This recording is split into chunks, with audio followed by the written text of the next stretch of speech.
Hola, ¿qué tal? Muy buen día. Tal como lo platicamos en la charla anterior, el día de hoy vamos a hablar respecto de la procedencia del juicio de amparo. Tenemos que el juicio de amparo es procedente en dos vías, en la vía directa y en la vía indirecta. En la vía indirecta existe una tramitación más compleja, más supuestos de procedencia, así como una tramitación distinta a la vía directa que por lo general eh, es contra resoluciones que están poniendo fin a un juicio, ¿no? Contra actos derivados de un juicio. Los supuestos de procedencia en específico están previstos de la vía indirecta en el artículo 107 y de la vía directa en el 170, ambos de la ley de amparo. Entonces, para dar inicio a un análisis de las fracciones de procedencia de cada uno de estas vías, entramos al estudio del artículo 107, que es la procedencia de la vía de amparo indirecto. Dice que el juicio de amparo es procedente contra normas que por su sola entrada en vigor causen un perjuicio al quejoso. Entonces, aquí hay que distinguir si una norma es autoaplicativa o heteroaplicativa. Será autoaplicativa si en efecto con la sola entrada en vigor causa una afectación al quejoso, o bien si es heteroaplicativa, es decir, que requiere un acto de aplicación para estar en el supuesto en específico, ¿no? O sea, entra y estás en el supuesto, o requieres que una vez que entre caer en el supuesto.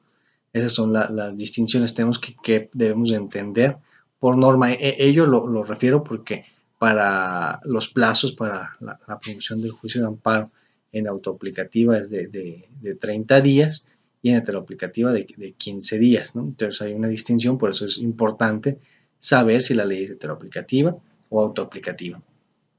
Tenemos que la propia ley de amparo ya define lo que se entiende por norma o da los supuestos de las normas, y dice que se entiende por norma pues las leyes federales, las constituciones de los estados, los reglamentos, los decretos o cualquier otro tipo de disposición de observancia obligatoria, ¿no? Entonces lo dejo muy abierto, creo que pues una norma oficial mexicana también lo puede ser, es decir, son normas que tengan ese carácter general contra los que va a ser procedente el juicio de amparo, siempre y cuando causen una afectación al quejoso. El supuesto establecido en la fracción 2 es contra actos o omisiones que provengan de autoridades distintas a los órganos jurisdiccionales, lo podemos definir así. Tenemos que se me ocurre un derecho de petición, es una omisión por parte de una autoridad administrativa. Entonces aquí será procedente de juicio de amparo, es decir, pues voy a una solicitud ante el ayuntamiento para que me den una licencia, no me contestan, entonces pues será procedente el juicio de amparo en este supuesto. También será procedente contra actos o omisiones provenientes eh, de tribunales administrativos, ¿no? Podemos, no de tribunales administrativos, sino de estas autoridades administrativas que sean seguidas en forma de juicio. Un procedimiento, este, creo que puede ser a lo mejor por parte del SAT, por parte de algún propio ayuntamiento, de estos supuestos que son, si bien no son autoridades jurisdiccionales, tienen procedimientos y dentro de ellos pues pueden cometer violaciones a lo mejor a derechos sustantivos para que hagan procedente el juicio de amparo, ¿no? Entonces, creo que ahí no hay mayor dificultad. También contra actos de tribunales administrativos agrarios, o todos los órganos jurisdiccionales.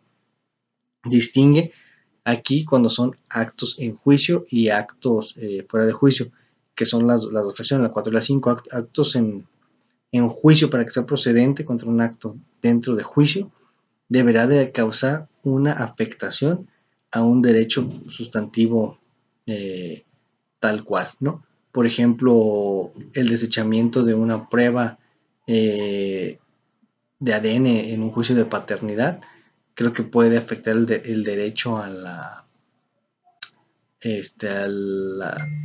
al desarrollo de la libertad, al libre desarrollo de la personalidad, ¿no? Entonces, ahí está afectando un derecho directamente, entonces pudiera ser procedente, salvo la mejor opinión de, de los que resuelven, el juicio de amparo, ¿no? Ahí sería este supuesto en juicio, pero después de juicio o antes de juicio también sería procedente el juicio de amparo.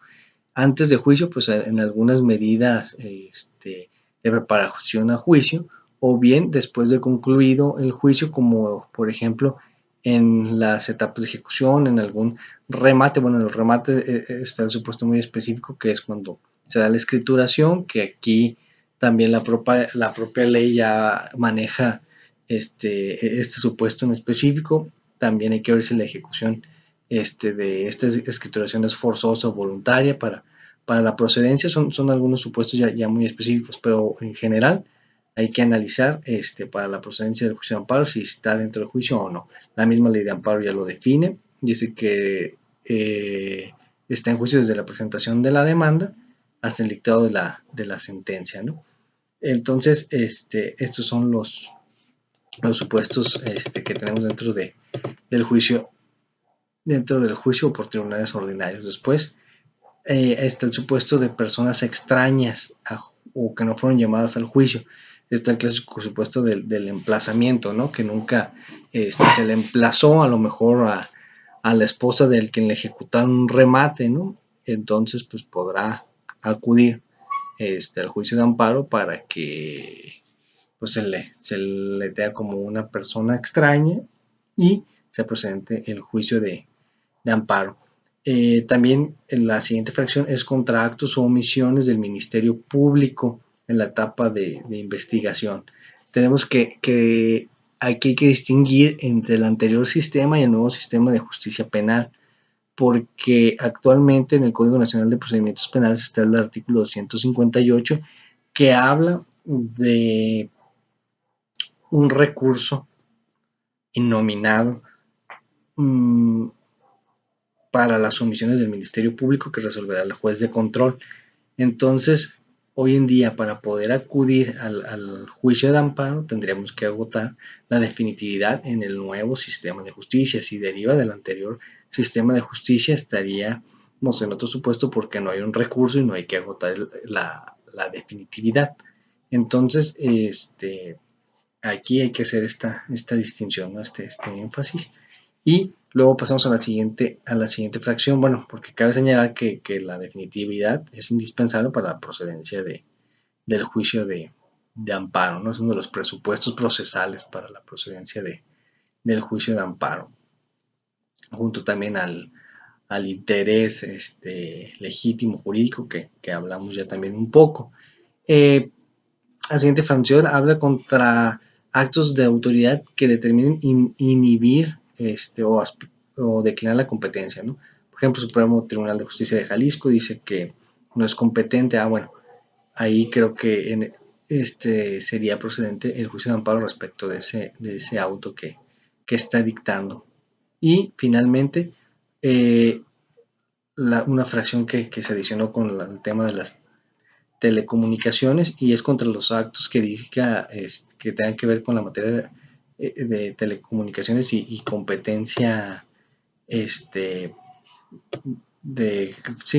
competencia, Comisión Federal de Competencia Económica y Instituto Federal de Telecomunicaciones.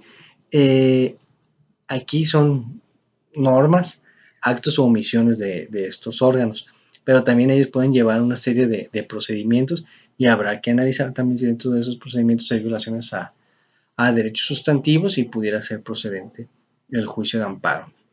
Entonces, estos son en términos generales las causas de procedencia para tramitar un juicio de amparo en la vía indirecta.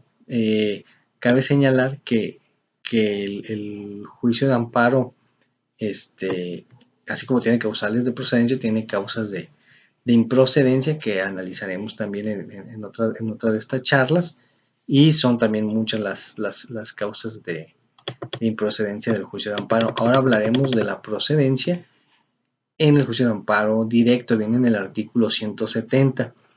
Habla que contra sentencia las resoluciones que pongan fin al juicio, ¿no? Entonces,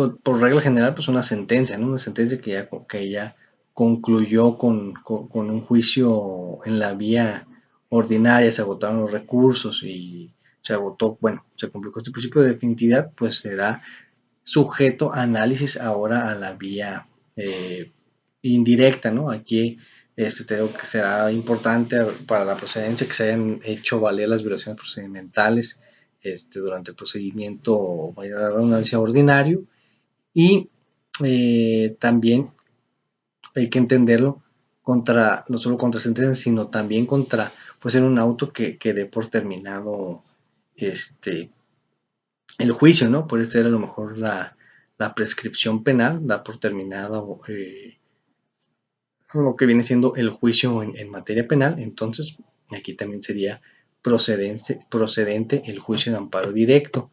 Y luego tenemos el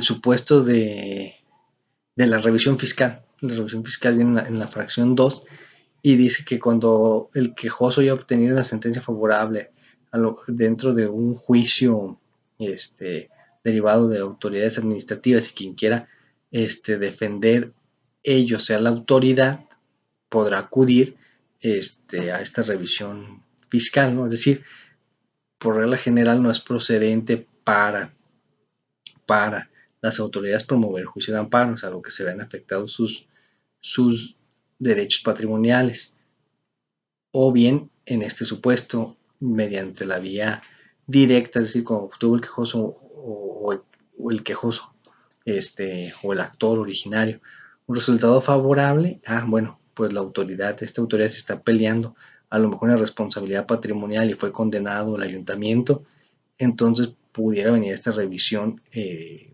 fiscal autoridad para hacerse un análisis de la constitucionalidad de la sentencia.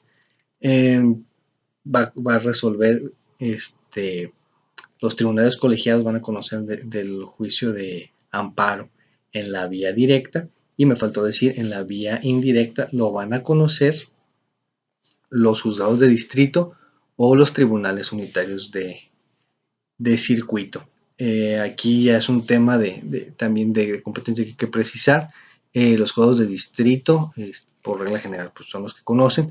Los unitarios conocerán cuando se reclamen actos de otro unitario, lo va a conocer, pero otro unitario. Esto en relación a una cuestión, digamos que jerárquica de los órganos jurisdiccionales, ¿no? Por ejemplo, está conociendo de un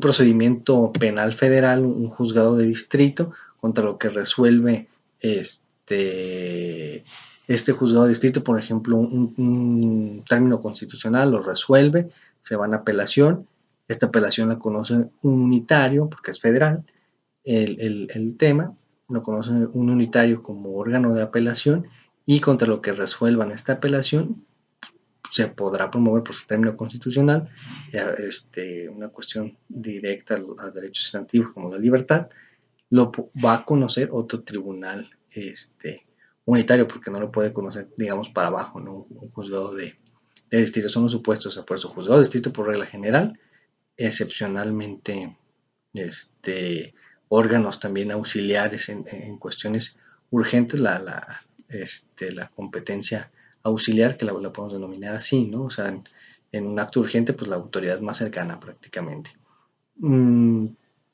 Y el unitario, ¿no? El tribunal unitario, en estos supuestos como referir de la apelación en un juzgado federal en términos de segunda instancia. Y los colegiados conocerán del amparo directo en términos generales, ¿no? Así es como se llevan la competencia. También la Corte podrá conocer a lo mejor algunos amparos en facultad de atracción, pero esto ya es una cuestión muy, muy extraordinaria, ¿no? Entonces, en términos generales, esto es la procedencia del juicio de amparo, y les agradezco la atención. Los espero en la próxima charla. Muchísimas gracias.